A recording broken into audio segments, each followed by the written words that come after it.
Welcome back to Bible Study at First Baptist Church. Joe Huffines here, and I trust many of you are regulars with us. Our online Bible study ministry is just growing by leaps and bounds, and it's just wonderful. Some of you, of course, are probably beginners with us, and so we typically take about 8 or 10 verses. Right now we're doing a study in 1 Timothy. We'll soon move to 2 Timothy. Today our lesson, if you would like to get your Bibles open, and I encourage you to do that, and maybe have a little note piece of paper to write down some other references. Today we're in 1 Timothy chapter 5, and we're going to focus on the first 8 verses and then jump over to verse 17 through 21. If you've been with us, you know that this is a great instructional series of letters from Paul to Timothy and Titus. And they are called the pastoral epistles or letters. And it's Paul instructing these co-workers. In the case of Timothy, he calls him a beloved son, who he's having to entrust, particularly right now in Ephesus and in other towns, of course, eventually, to help get the church launched and started on a sound basis. And you may, if you follow these Bible studies, may have heard me say numerous times, I just love to, and I don't know a better way to say it, I just love to take a step back occasionally and just think about, imagine what situations 2,000 years ago must have been. And let me do that again right now. We're so spoiled here with a large mega church, all the nice facilities, pastors to serve each aspect of the ministries here, and deacons and Sunday school teachers and so forth. And it's all structure that's been in place for years. We've grown up in church to just accept it and expect it. And just imagine none of that in place. That's what Paul, Timothy, Silas, Luke, and all these other people, that's what they're dealing with. And it's just hard to fathom. Well, that's what's going on in these letters. And I'm sure you know this was written in Macedonia. Paul had been in Ephesus. He probably lived there in his missionary works as long as any place he had been or it goes to eventually. But he had to leave. There were just so many fires to put out with all these little churches that he has sprung up. And there's problems in them, and as you know, most of those problems were just false teaching.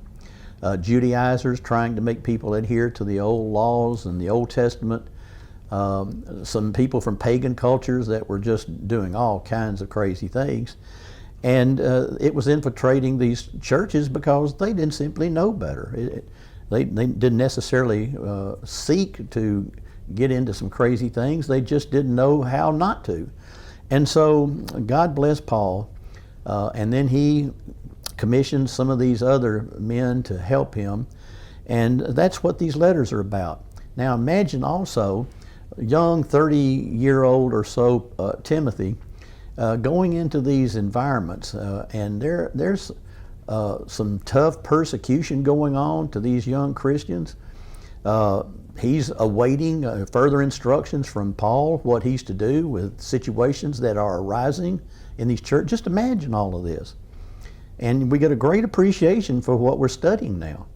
It just blows me away. I mean, to think about what these men are tackling, and to think the foundations that they have given you and me and our practice of our faith is just mind-boggling, and we owe them a debt of gratitude. And then it makes me think about all the people that help us today have our worship practices, our Connect classes, Sunday school classes, our pastors leading various ministries, in-reach, outreach, and all sorts of things. And we just are so lucky to have these leaders. That's another reason why we need to appreciate them and support them and encourage them when we can. So hopefully that gives you a little bit of a background again why we're studying this. Today I think Paul is trying to instruct Timothy mostly about relationships. And I've made some notes here. Relationships regarding age, and we'll talk about this, gender, widows, other members in these little churches, relationships with the pastors, And some of this is easy stuff to read and to think about Timothy having to do these things now that he's instructed to do them. Some of them, as we study this, you're going to see, would be tough. It would be tough for me to do some of these things, and I know it had to be tough for Timothy and these other co-workers. So Paul's turning his attention from our study last week to interpersonal relationships. And that takes us to our first verses. Again, we're in chapter 5, and if you will follow me, verse 1, chapter 5, verse 1 says, don't rebuke an older man. So you see here the instruction. And the first person that Paul's singling out about interpersonal relationships. Again, instructing Timothy. How does young Timothy in his late 20s, early 30s, how does he rebuke an older man? We're all taught that we're to respect our elders. Some of the problems that are occurring in these churches obviously must be some older men that are doing it. And here's young Timothy now having to take on the challenge of rebuking these men. So Paul says, don't rebuke an older man, but exhort him. In other words, you're going to get better results. I think of the old saying, you attract more bees with honey than you do vinegar. I think that's kind of what he's saying. And he says, exhort him like a father. Younger men like brothers. Older women like mothers. And younger women as sisters. And then the last few words here, I think, are kind of key. And he says, with all purity. Now, I think that relates to all the categories that he's just mentioned, but obviously, particularly the women. Now, we mentioned last week, I think, that some of the crazy things going on in some of these pagan religions was prostitution and all kinds of things. And of course, we're still talking about the Middle East, and they have different cultures. Women are treated differently. They were then, and in many cases they still are. And so he's saying with all purity. So you remember when we studied Paul, he was a good friend of Lydia. And so probably some of the false accusations that Paul had to live with was accusations about his relationship with being a friend of someone like Lydia. Now, we're going to talk more about that. Accusations sometimes may be founded in truth, and many times they may be founded in gossip and untruth. And so these are the things, again, they're having to deal with. I think you're going to see today one of the themes that we continue to talk about, this word godliness. And last week I gave some definitions that I had looked up about that word. I think just in simple terms, we all know it just means being God-like, godliness. And one of the things that God expects of all of us, he did then to first century Christians, he does today, is that we have compassion for the powerless. Compassion for the powerless. And so keep that in mind as we read forward. We can move to verse 3 through 7, and he expounds. And he says, support widows who are genuinely in need. Now this is interesting, listen carefully. But if any widow has children or grandchildren, let them learn to practice godliness toward their own family first. We'll talk about that. And to repay their parents, for this pleases God. Verse 5, the widow who is truly in need and left all alone has put her hope in three things here.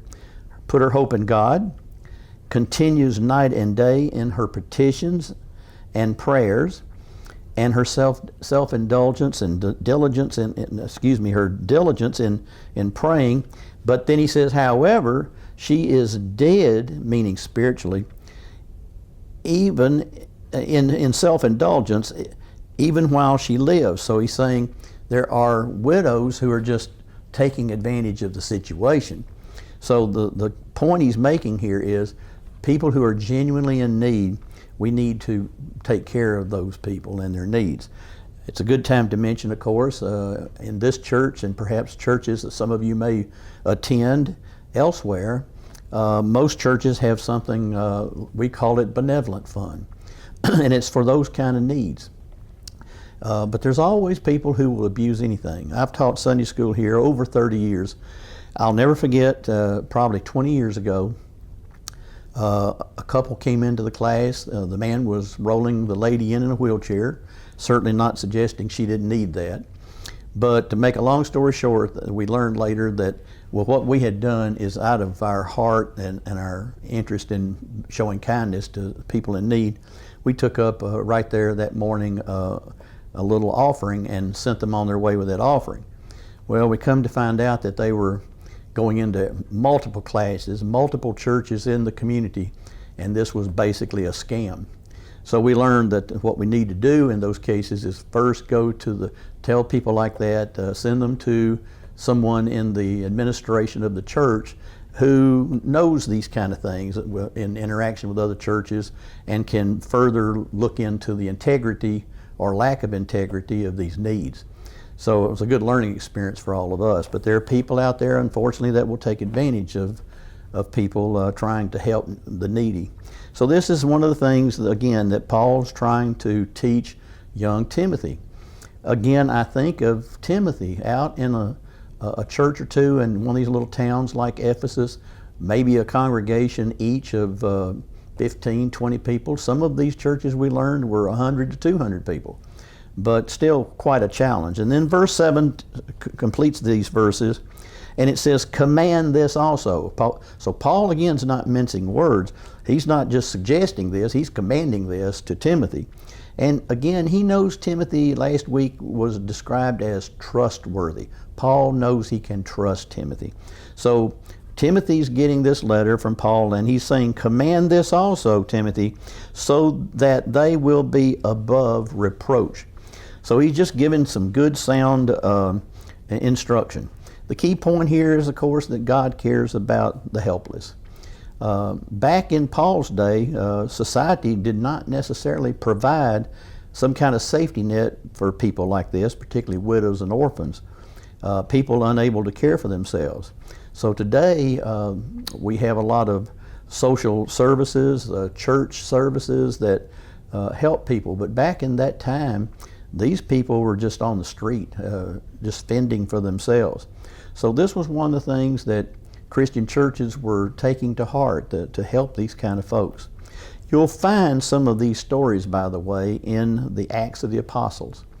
It's a really good book in our Bible, and it's kind of known as the history book of the New Testament. And it's basically, as you probably know, following Paul historically in where he goes to these missionary efforts and establishing these churches. We get in Acts, as we get in all of these books, either written by Paul or following Paul, a lot of doctrine. If you look back incidentally at Acts chapter 6, the first 5 or 6 verses, you'll see talk about the practice of benevolence. So there's a lot in that study. Apparently there were some women taking advantage of the church's generosity. That's not to say that women only did, but that's kind of what Paul's writing to here. There must have been some specific incidences where that was taking place, and he's trying to tell Timothy how to deal with it. I made a note here that we as people, of course Christians that we're speaking to, have traditional family responsibilities, but just as well we have church family responsibilities. Paul has said here that it's our responsibility to be godlike and meet these needs, but also that these people need to first turn to their own families for that assistance. And then if there is no family there to help, and they're just one of the underdogs in a cruel world, then the church needs to be able to provide to help those folks. Then he gives us some instructions about ways that these widows should pray, and he mentions petitions and prayers, continuing to pray night and day, and things like that, making their requests directly toward God, because people in that situation, frankly, if they didn't have family and loved ones, God was the only place they could turn. Not to say that he's last, but they just had nobody else to help them, so they had to turn to God. Let's look at verse 8. It says, but, I say many times that those words, but and however, therefore, those are transition words. And so in verse 8, Paul says, but if anyone does not provide for his own family, especially for his own household, he has denied the faith and is worse than an unbeliever. Pretty strong statement. So he's saying if you don't provide in that situation for your own family, then you're worse than an unbeliever in his mind.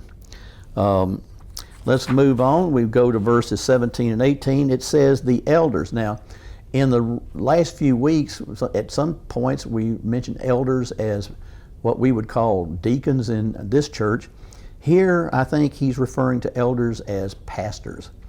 And so he says the elders or pastors who are good leaders are to be considered worthy of double honor.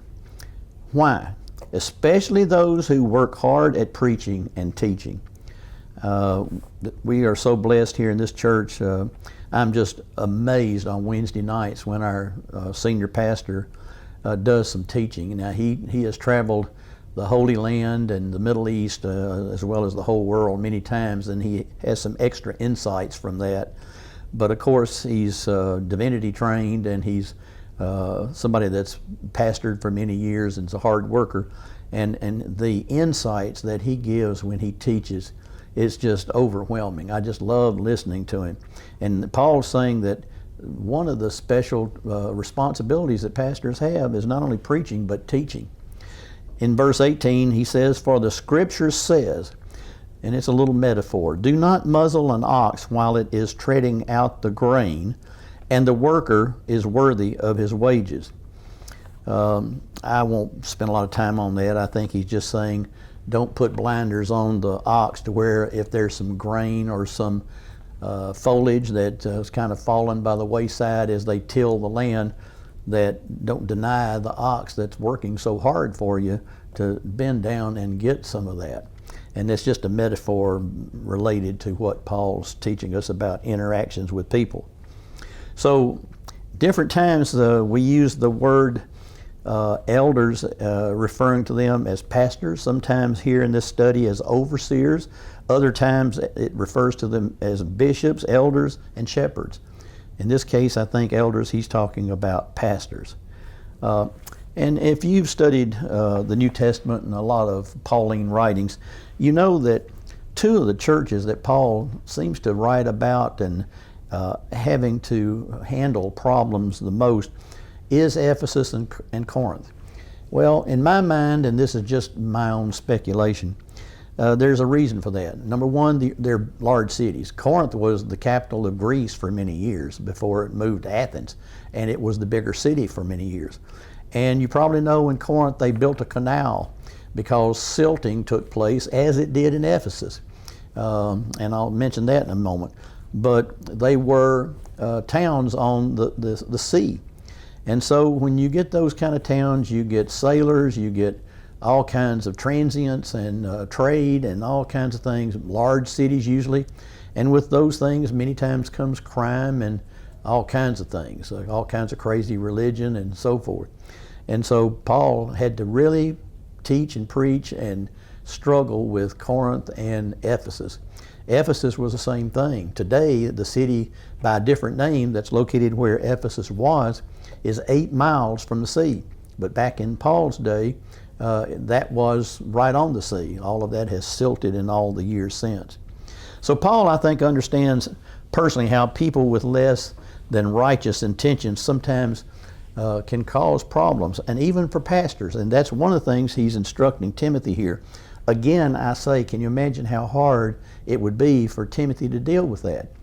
Think of a young man in your church, this church or some church you may attend, and let's just suggest for a moment that the pastor's 60 years old or so, and somebody is having to deal with some accusations and so forth that may be 30 years old. That's a tough thing to deal with, and that's part of the instruction here that he's giving Timothy, meaning Paul. Another comment worthy is we've got to always be mindful to not just gossip for gossip's sake. It's not easy to be in leadership roles, any leadership role. And it's easy for people in those positions to suffer criticisms, gossip, false accusations. And so Paul here, as we read further, Gets back to some of the basic Jewish instructions that you must have 2 to 3 witnesses. Well, being a Jew that's come from Judaism, he's suggesting those same regulations here applying to New Testament situations, and he's saying that there should be 2 to 3 witnesses to validate that something that's being accused is or is not true. Verse 20 says, publicly rebuke those who sin, so that the rest will be afraid. Now this is a hard piece of scripture here for even me to talk about. He's talking about pastors. And Paul's telling Timothy, publicly rebuke those who sin. We've all heard of situations where pastors do things that are not, what they should be doing, and it hurts the banner of Christianity. And so he's saying here, be sure that you know what you're talking about. Don't falsely accuse. But if it's proven to be true, there needs to be some kind of rebuking so that others will not just think it's easy and to get away with things like that. But again, I think common sense says there are proper ways to do that, and to do it with a kind heart, and with both a preventive discipline and a corrective discipline. Verse 21, our last verse, says, I solemnly charge you before God and Christ Jesus. There's that term for Jesus that we said was founded in Pauline writing. I solemnly charge you before God and Christ Jesus and the elect angels to observe these things without prejudice, doing nothing out of favoritism. So another thing he's dealing with, apparently, that's going on in Ephesus, is it's easy for someone that's trying to rebuke or correct a person in a leadership role to do nothing out of prejudice, do nothing out of favoritism because you might be personal friends. In other words, try to do this on the total up and up, as we might say today. I think that's what he's talking about, no partiality. And then I made a final note here that applies to leadership, laymen, every one of us in church, and it says, no believer lives beyond the mandates of God. Now let me just share with you a few notes that I made in summary of this lesson, and I think where we are to this point in 1 Timothy. And I'd just like to read these like bullet statements, if you will, and ask you to follow. How we live our lives will affect family who come after us. I think you'll agree. How we live our lives will affect family who comes after us. Another one, churches should teach the responsibility to care for our family, meaning I think our own family as well as our church family. Next one, the church should help take care of those in true need. I think we'll all agree. The next one, we will reap what we sow sooner or later. I think we've all heard that one, and I think as we live our lives, we see how true it is. And then one more here, 2 more. Both the church and the body have specific responsibilities. So the church and the church body have specific responsibilities. The leadership and the congregation. And my last note was we must use care and discernment when using church resources. So obviously there were people who were expecting the church to just take care of someone who had family that Paul felt should be stepping up to the plate first. And then of course we need good leadership with maturity and experience who manages the funds of the church to be sure that things are being done in proper order. So it's more instructional information that's in a letter from Paul to Timothy. Maybe it's not got all of the rich scripture that sometimes we get in other studies, but I think it's still worthy. It's certainly in the Bible, and God wants us to know it. It's given to us